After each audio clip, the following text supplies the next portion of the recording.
Hello, today I will be telling you about objects that are hidden in plain sight in the entrance ramps to the Sir John Monash Centre.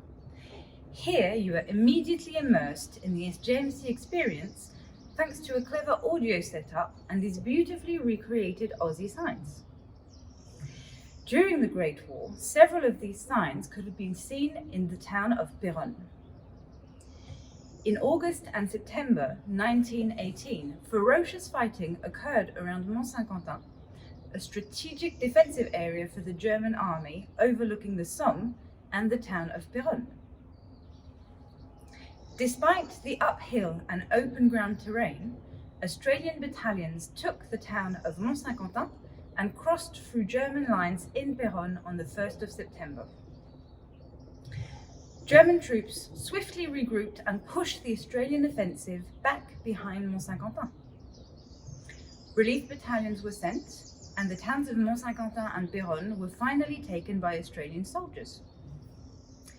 Péronne had been behind German lines for such a length of time that they had actually changed the street names to German names.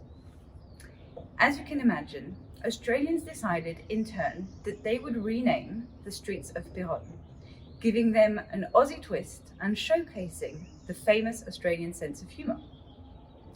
This is why, at the end of the year 1918, walking through Péronne, you could see street names such as Digger Road, Wombat Road, Wallaby Lane, and my personal favourite, Rue de Kanga.